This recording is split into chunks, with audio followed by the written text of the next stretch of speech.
Hi viewers, welcome to our channel.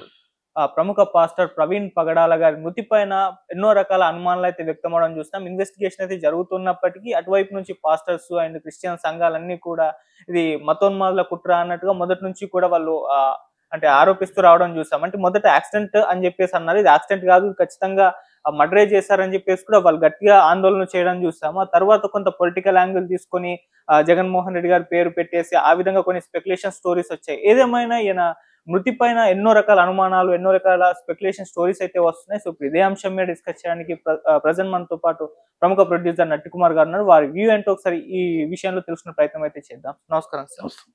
Sir, Praveen పగడాల గారు మొదట accident లో చనిపోయారని చెప్పేసి న్యూస్ లో ప్రచారం అయ్యాయి. కాకపోతే ఇది యాక్సిడెంట్ కాదు, దీని వెనకాల కుట్ర కోణం ఉంది అని చెప్పేసి తర్వాత అందరూ కూడా పాస్టర్స్, క్రిస్టియన్ సంఘాలు ఆందోళన వ్యక్తం చేస్తాయి. తర్వాత పొలిటికల్ యాంగిల్ తీసుకుంది. ఇప్పుడు ఇన్వెస్టిగేషన్ అయితే జరుగుతుంది. సో ప్రవీణ్ పగడాల గారి మృతిని మీరు ఏ విధంగా చూస్తారు సార్? ఏం జరిగింది అసలు?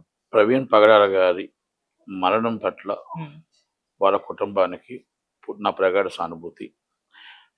మా రాష్ట్ర క్రైస్తవ పోరాట సమితి తరపు నుంచి కూడా ప్రగాఢ సానుభూతి తెలియజేస్తూ నేనేమంటున్నానంటే, ప్రవీణ్ పగడాల గారిది అది మర్డరా లేకపోతే యాక్సిడెంటా అనేది ఎవరైనా విచారణ జరిపించి విచారణ నిష్పక్షపాతంగా విచారణ జరగాలి. ఒకటి.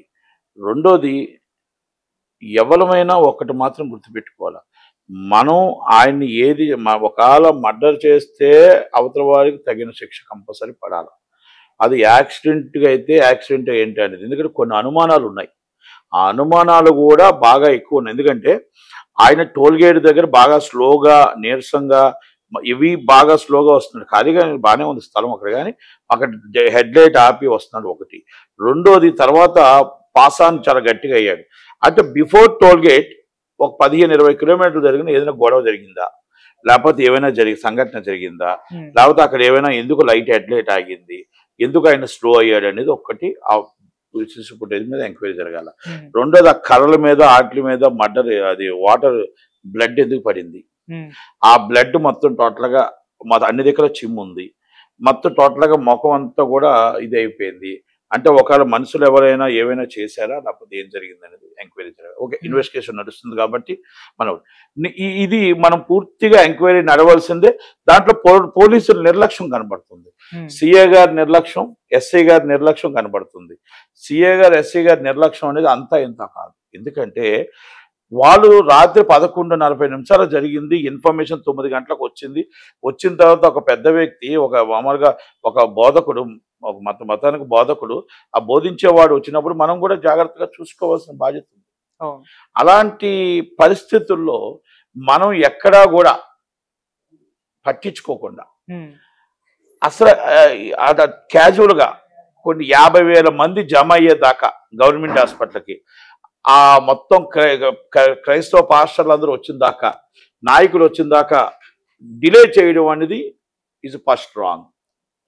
తర్వాత చంద్రబాబు నాయుడు గారు, లోకేష్ గారు రియాక్ట్ అయిన తర్వాతనే కదలిక వచ్చింది.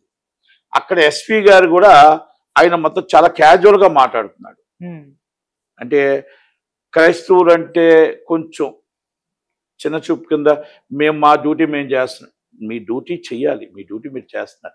ఒక మనిషి ప్రాణం పోయింది. ఆ ప్రాణం పోయినప్పుడు కొన్ని వేల మంది, కొన్ని లక్షల మంది, ఒక మతానికి చెందిన ఒక బోధకుడు, ఏ మతమైనా అవ్వచ్చు, అది Hindu or Muslim or Christian, అందరూ కూడా ఆ మతానికి బోధకుడికి అనుమానాలు నివెత్తితే దాన్ని తీర్చవలసిన బాధ్యత మన మీద ఉంది.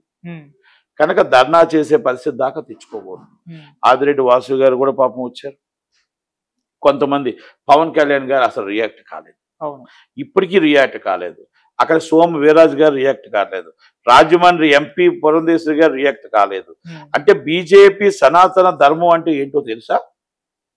సనాతన ధర్మం అంటే అన్ని మతాలని గౌరవించడం, అన్ని కులాలని గౌరవించడం, అందరినీ మన సమానత్వం చూడడమే సనాతన ధర్మం. అంతే తప్ప మనం ఒక హిందువులనే కాదు. దయచేసి ఇక్కడ కుట్రకోణం దాగి ఉందనేది వాళ్ళ అనుమానం. ఎందుకంటే పురంధేశ్వరి గారు ఆమె నియోజకవర్గం, ఆమె రాష్ట్ర అధ్యక్షుడు బీజేపీ, ఆమె ఖండించాలి. ప్లస్ సోము వీర్రాజు గారు ఎమ్మెల్సీ, ఆమె ఖండించాలి. రాజమండ్రి ఆయన పిఠాపురం తాలూకా డిప్యూటీ సీఎం, ఆయన near by Kakinada, Rajahmundry SP మొత్తం టోటల్గా ఆయన అండర్లో ఉంటాయి. కనుక ఆయన ఇమీడియట్లీ రియాక్ట్ అయ్యి అసలు అక్కడ ఒక ప్రాణం పోయింది, ఆ ప్రాణం ఎలా పోయింది అని ఖండిస్తూ చేస్తుంటే రాష్ట్ర క్రైస్తవులందరికీ ఒక బాధ అయితే ఉంది, ఒక బాధ ఉంది. అది అంటే మీరు హిందూ వారు ముస్లిం మరి క్రిస్టియన్ ఏ మతానికి చెందిన వారైనా మనం ఖండించాల్సిన బాధ్యత ఉంది, ఎంక్వైరీ చేసి యాక్షన్ తీసుకోవాల్సిన బాధ్యత ఉంది. ఇది పవన్ కళ్యాణ్ గారు ఎందుకు పట్టించుకోలేదు? అసలు పవన్ కళ్యాణ్ గారు ఇప్పటికీ రియాక్ట్ ఎందుకు అవ్వలేదు? పురంధేశ్వరి గారు ఎందుకు రియాక్ట్ అవ్వలేదు? ఎందుకు సోమవీరాజు గారు రియాక్ట్ అవ్వలేదు? అంటే నేను అక్కడ లిమిట్ మాత్రమే మాట్లాడుతున్నా. ఈ అన్ని అనుమానాలు ఉన్నాయి. రెండోది ఇక్కడ ప్రవీణ్ పగడాల గారిది కూడా కొన్ని కామెంట్స్ ఉన్నాయి, అది చెప్పకూడదు. అంటే అది మీ బైబిల్ కోసం మీరు గొప్పగా చెప్పండి, మీ దేవుడి కోసం గొప్పగా చెప్పండి, మీ బైబిల్లో ఉన్న ఆశయాల కోసం బోధించండి. మీరు మొత్తం టోటల్గా మీరు సేవకులుగా మీరు అందరికీ కూడా ఎక్స్ప్లెయిన్ చేయండి. దేవుడు ఇంతవాడు, దేవుడు అంతవాడు, దేవుడు గొప్పవాడు. ఎస్, దేవుడు చాలా గొప్పవాడు. అంటే మనం ఎదుటి వాళ్ళ దేవుడి కోసం ఎదుటి వాళ్ళ నమ్మకాన్ని మనం ఒమ్ము చేయకూడదు. మీకు ఎలా బైబుల్ యేసు ప్రభు ఎంత గొప్ప, ఖురాన్ మహమ్మద్ ప్రవక్త వాళ్ళకంత గొప్ప, వాళ్ళు చాలా గొప్పది. అలాగే భగవద్గీత హిందూ భగవద్గీత చాలా గొప్ప. వాళ్ళని మనం గౌరవిస్తూ పక్క వాళ్ళని గౌరవిస్తూ మన కోసం మన దేవుడి కోసం మనం చెప్పుకోవాలి తప్ప ఎదుటి వాళ్ళని కించుపడుతూ మన దేవుడిని చెప్పకూడదు. ఇది నేనేమంటున్నానంటే ఇది ప్రవీణ్ పగడాల గారు నేను చాలా వీడియోస్ చూశాను. వీడియోస్ అన్ని రెచ్చగొట్టే విధంగా ఉన్నాయి, తప్పది, ఇది కరెక్ట్ కాదు. క్రైస్తవ సోదరులు పాస్టర్లకి అందరికీ విన్నపం, మీకు ఒక్కటే చెప్తున్నాను, నాట్ ఓన్లీ క్రైస్తవ సోదరులు అందరికీ కూడా చెప్తున్నాం, మీరు మీ మతాన్ని మీరు గౌరవించుకోండి, ఎదుటి వాళ్ళ మతాన్ని కించపరచద్దు. మీ మతాన్ని మీరు గౌరవించుకోండి, ఎదుటి వాళ్ళ మతాన్ని కించపరచద్దు. ఇది మీకు ముస్లిమ్స్ అదే క్రిస్టియన్స్ అదే హిందూ ఎవరైనా చాలా మంది రెచ్చగొట్టే వ్యాఖ్యలు చేస్తున్నారు.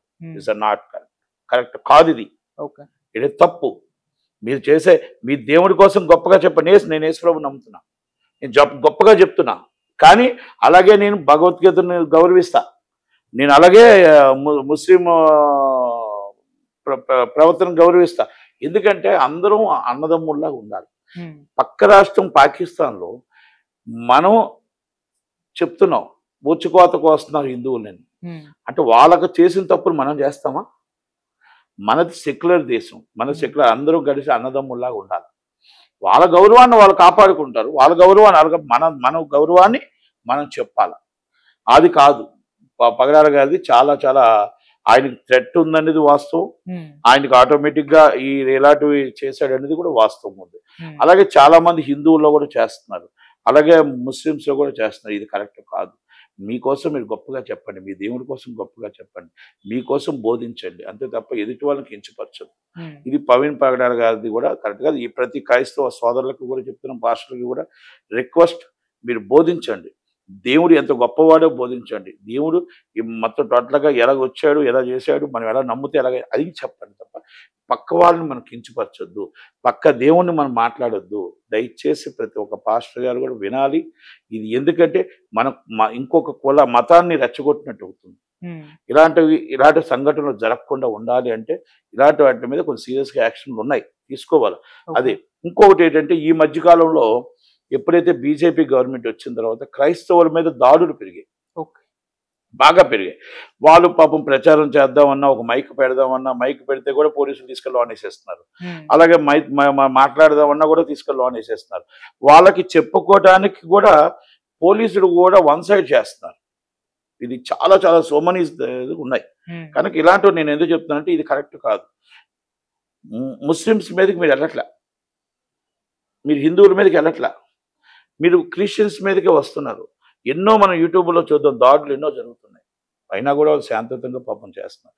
నేనేమంటున్నానంటే ఇలాంటివన్నీ కూడా పగడాల గారిని ఆయన చనిపోయినా, ఆయన మర్డర్ అయినా ఇన్వెస్టిగేషన్ నడుస్తుంది కాబట్టి ఖండిస్తూ, ఆయన మాటలు కొన్ని మాటలు అభ్యంతరకరం ఉన్నాయని చెబుతూ, ఆయన మీద విచారణ జరగాలని చెబుతూ, పవన్ కళ్యాణ్ గారు ఇప్పటికీ ఖండించలేదు, చంద్రబాబు నాయుడు గారు, లోకేష్ గారు ఖండించి దాని మీద విచారణ జరిపించినందుకు ధన్యవాదాలు తెలియజేస్తూ, జగన్మోహన్ రెడ్డి గారు కూడా దీని మీద ధన్యవాదాలు తెలియజేశారు. జగన్మోహన్ రెడ్డి గారు కూడా దీని మీద ఎంక్వైరీ చేయమని చెప్పారు. కాబట్టి ఇట్స్ అ పొలిటికల్ ఇష్యూ. ఎందుకంటే రాష్ట్ర క్రైస్తవులు అందరూ కూడా, నేను మళ్ళా చెప్తున్నాను, మీరు యేసు ప్రభుని నమ్మండి, యేసు ప్రభుని ప్రార్థించండి. అంతే తప్ప ఎదుటి వాళ్ళని దేశించొద్దు, ఎదుటి మతాన్ని దేశించొద్దు, ఎదుటి మతాన్ని మీరు ద్వేషంగా మాట్లాడొద్దు. దయచేసి మనకి ఎంత యేసుప్రభు గొప్ప, వాళ్ళకి ఖురాన్ అంత గొప్ప, భగవద్గీత అంత గొప్ప. ఇది ప్రతి ఒక్క పాస్టర్ తెలుసుకోగలగాలి, ప్రతి ఒక్కరు కూడా మాట్లాడుకోవాలి, ప్రతి ఒక్కరు కూడా ప్రవీణ్ పగడాలలాగా మాత్రం దయచేసి కాంట్రవర్షియల్ చేయొద్దు. ఇది మర్డర్ అయితే సీరియస్గా శిక్షించాలా, క్రైస్తవుల సోదరుల మీద దాడులు ఖండించాలా, దాడులు మనం ఇమ్మీడియట్లీ దాని మీద ఎట్టి పరిస్థితుల్లో పోలీసులు సీరియస్గా యాక్షన్ తీసుకోవాలా. గవర్నమెంట్ సీరియస్గా తీసుకోకపోతే మీరు మొత్తం టోటల్గా బీజేపీకి సపోర్ట్ చేసినట్టు కనబడుతుంది. కనుక దయచేసి నేను ఒకటే చెప్తున్నా, బీజేపీ గవర్నమెంట్లో పురంధేశ్వరి గారు ఇప్పుడు కొంచెం ఖండించకపోవడం, ఆమె నియోజకవర్గంలో, ఆమె ఎంపీ నియోజకవర్గంలో జరిగిందని ఖండించకపోవడం, అలాగే పవన్ కళ్యాణ్ గారు ఖండించకపోవడం కూడా ఇది బాధాకర విషయం. కనుక ఇలాంటి పునరావృతం కాకుండా ప్రవీణ్ పగడాల గారి మీద జరిగిన మర్డరా, యాక్సిడెంటా, నిష్పక్షపాతంగా సిబిసిఐడి విచారణ జరిపించి దాని మీద యాక్షన్ తీసుకోవాలి. ఎందుకంటే ఇప్పుడే మణిపూర్ రావణ కష్టం అవుతుంది, చర్చిలన్నీ తగలబెడుతున్నారు, చాలా చాలా ఇబ్బందికరంగా ఉంది. ఇలాంటి గొడవలు ఇలాంటివి రావద్దు. మనం శాంతియుతంగా, మన రాష్ట్రం అనేది శాంతియుతంగా ఉంటుంది, మనం శాంతియుతంగా మాట్లాడుతూ ఉండాలి తప్ప ఎదుటి వాళ్ళని మనం కించపరిచే విధంగా ఉండకూడదు. మళ్ళా ముమ్మాటికి ప్రవీణ్ పగడాల గారిది చేస్తున్న వ్యాఖ్యలన్నీ కూడా తప్పే. ఆయన ఇంకొకరి మీద మాట్లాడే మాటలు తప్పే అని ఖండిస్తూ ఉన్నా. ఆయనని యూట్యూబ్లో చూశాను, ఇలాంటివన్నీ కూడా డిబేట్లో ఆయన తప్పుగా మాట్లాడాడు, ఆయన తప్పుగా మాట్లాడకూడదు. మనం బైబిల్ కోసం, యేసుప్రభు కోసం తప్పుగా మాట్లాడితే మనం ఎంత ఖండిస్తామో అవతల వాళ్ళకు కూడా భగవద్గీత మీద, ఖురాన్ మీద కూడా అంతే పట్టుంటుంది. దయచేసి వాళ్ళ నమ్మకాన్ని మనం వమ్ము చేయొద్దు, మన నమ్మకాన్ని గొప్పగా చెప్పుకోండి. అంతే తప్ప ఇలాంటి కాంట్రవర్సీలు అనేది ఇది కరెక్ట్ కాదు, కరెక్ట్గా ఉండకూడదు అనేది నా ఉద్దేశం. క్రైస్తవ సోదరుల మీద దాడిని కానీ, క్రైస్తవ సోదరులు పాస్టర్లు అందరూ కూడా ఇలాంటి కాంట్రవర్సీ చేయకుండా బోధించాలని వినిపిస్తూ. Thank you very much. Last అంటే ఈ ఘటన జరిగిన తర్వాత జగన్మోహన్ రెడ్డి గారికి సంబంధించి ఈయన గతంలో విమర్శలు చేశారంటే వైసీపీ అధికారంలో ఉన్నప్పుడు అని చెప్పేసి ఈయన వీడియోలు ఇప్పుడు పోస్ట్ చేసి ఈ విధంగా జగన్మోహన్ రెడ్డి గారు కాంటిగా చేశారు, ఇది పొలిటికల్ యాంగిల్ లో తీసుకునే ఒక ప్రయత్నం చేస్తారు. మీరేం చెప్తారు సార్? ఆయన గవర్నమెంట్ ఉన్నప్పుడు ఈయన ఏం చేయలేదు, ఆయన ఇప్పుడు ఏం చేస్తాడంటే, ఇప్పుడు గవర్నమెంట్ మారింది, చేస్తాడనేది తప్పు. ఇది ఒక జగన్మోహన్ రెడ్డి గారు ఒక ఇంకొకరు కాదండి. అది ఆటోమేటిక్ గా దేవుడు అంటే ప్రేమతో, ఒకవేళ మర్డర్ జరుగుంటే దేవుడు అంటే ప్రేమతో, వాళ్ళ మతం అంటే ఇష్టంతో, ప్రాణానికి ప్రాణమైన ఆ మతానికి చెందిన వాళ్ళు కొంతమంది కొంత రియాక్ట్ అవుతారు. అలాంటి వాళ్ళు ఏదైనా జరిగి ఉండొచ్చు ఒకవేళ ఏమైనా జరిగితే. ఎందుకంటే మహమ్మద్ షమీ ఎవరో ఒక ఆయన నెల్లూరు నుంచి ఒక పోస్ట్ పెట్టాడు, ఆయన వాళ్ళ లోపల నేను వేస్తా అది ఇది అని చెప్పాడు. అంటే చెప్పిన వాళ్ళు అందరూ చంపిరండి. ఆయన ఆ కోపం ఆ రోజు ఆయన వాళ్ళ ప్రవర్తన, వాళ్ళ ఖురాన్ను అన్నందుకు ఆయన బాధ అనిపించి ఆయన రియాక్ట్ అయ్యాడే తప్ప అందరూ చంపరు. అందుకని నేను ఏ విచారణకైనా సిద్ధంగా ఉంటానని. ఇది ఎక్కడో ఒక జరిగింది సిచ్యువేషను, అది Hindu or Muslim or Christian అవి కాదండి, ఎవరో ఇది ఏదో జరిగింది సంథింగ్, ఆ సంథింగ్ జరిగిందని ఎంక్వైరీ చేయాల్సిన బాధ్యత. థ్రెట్ ఉన్నది వాస్తవం, ఈయన ఆల్రెడీ ఈయనకి టార్గెట్ అనేది వాస్తవం. ఎందుకంటే ఈయన అంత యాంటీగా మాట్లాడుతున్నాడు, అది మాట్లాడడం కరెక్ట్ కాదు. ఎందుకంటే మన దేవుడు మనకు చెప్పింది శాంతి బోధించమని.